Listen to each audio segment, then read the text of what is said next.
Hi friends, welcome to Mann vaasam channel. இன்னைக்கு நம்ம ஒரு ஸ்வீட் ரெசிபி தான் பார்க்க போறோம். அதாவது காஜு கட்லி எப்படி பண்றது அப்படின்றது தான்.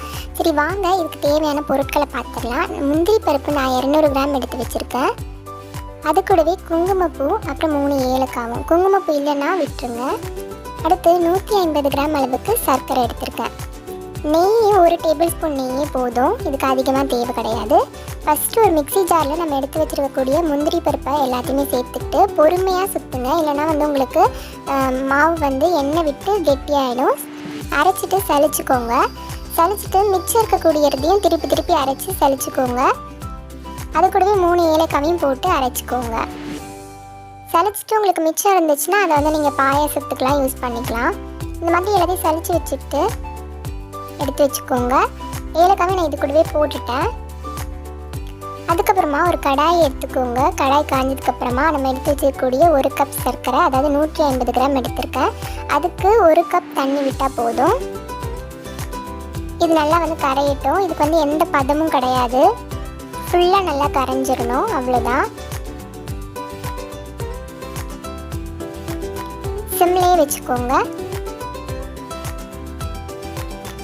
இந்த மாதிரி வந்ததுக்கப்புறமா நம்ம எடுத்து வச்சுருக்கக்கூடிய குங்குமப்பூவையும் சேர்த்துக்கலாம். குங்குமப்பூ வேண்டாம் அப்படின்னா விட்டுடுங்க, இது ஆப்ஷனல் தான்.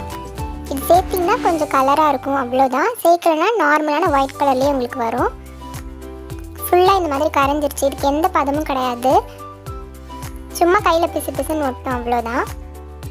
அதுக்கப்புறமா நம்ம அரைச்சி சலித்து வச்சுருக்கக்கூடிய முந்திரி பருப்பு பவுடரையும் சேர்த்துக்கலாம். நீங்கள் வேகமாக சுற்றிட்டிங்கன்னா உங்களுக்கு மாவை கெட்டியாகிடும். அதனால் பார்த்து பொறுமையாக சுற்றிக்கோங்க. முந்திரி போடும்பொழுது நல்லா போட்டுட்டு கிளறி விட்டுட்டே இருங்க. உங்களுக்கு திக்காக ஆரம்பிக்கும், அதனால் கை விடாமல் கிண்டணும். இது சிம்லேயே தான் இருக்கணும்.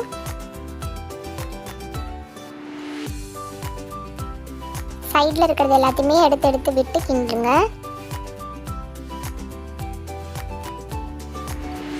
கண்டினியூஸாக கிண்டிகிட்டே இருக்கணும். இப்போ கொஞ்சம் உங்களுக்கு திக்கான மாதிரி தெரியும்.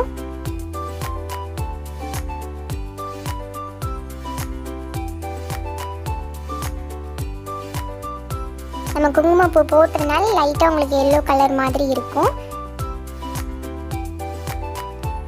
இப்போது நான் கொஞ்சம் நெய் சேர்த்துக்கிறேன். இந்த டிஷ்ஷுக்கு ஃபுல்லாகவே 1 டேபிள் ஸ்பூன் நெய் இருந்தாலே போதும், அதிகமாக தேவை கிடையாது. ஏற்கனவே முந்திரியிலேயே உங்களுக்கு எண்ணெய் விட ஆரம்பிக்கும்.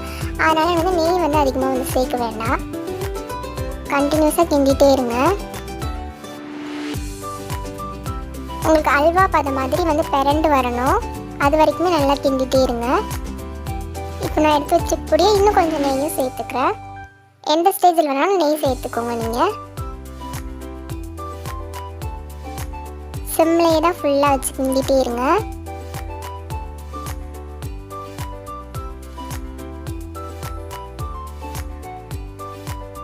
இப்போ கொஞ்சம் கொஞ்சமாக உங்களுக்கு ஒட்டாமல் பெறல ஆரம்பிக்கும். இப்போ பார்த்தீங்கன்னா உங்களுக்கு ஒட்டாமல் அழகாக உருண்டு வருது இல்லையா, இதுதான் கரெக்டான பதம். அந்த அல்வா மாதிரியே பரண்டு வரணும். இப்போ நான் ஒரு தட்டில் நெய்யை ஸ்ப்ரெட் பண்ணிக்கிறேன்.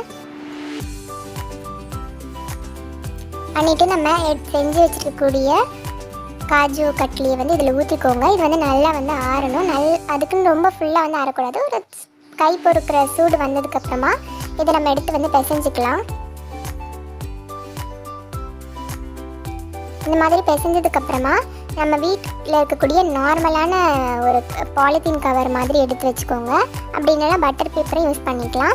அதில் வச்சு நல்லா பூரி கட்டி வச்சு நல்லா தேய்ச்சிக்கோங்க. உங்களுக்கு தேவையான சைஸ்க்கு நீங்கள் தின் பண்ணிக்கோங்க. இந்த மாதிரி வந்ததுக்கப்புறமா உங்களுக்கு தேவையான ஷேப்ஸில் நீங்கள் கட் பண்ணிக்கோங்க. நான் டைமண்ட் ஷேப்பில் கட் பண்ணுறேன். அவ்வளோதான். இதை எடுத்து நீங்கள் சர்வ் பண்ணிங்கன்னா இந்த டிஷ் அவ்வளோதாங்க. இந்த டிஷ்ஷை மறக்காமல் இந்த தீபாவளிக்கு ட்ரை பண்ணிவிட்டு இந்த வீடியோவை லைக் பண்ணுங்கள், ஷேர் பண்ணுங்கள், கமெண்ட் பண்ணுங்கள், சப்ஸ்கிரைப் பண்ணுங்கள். தேங்க்யூ.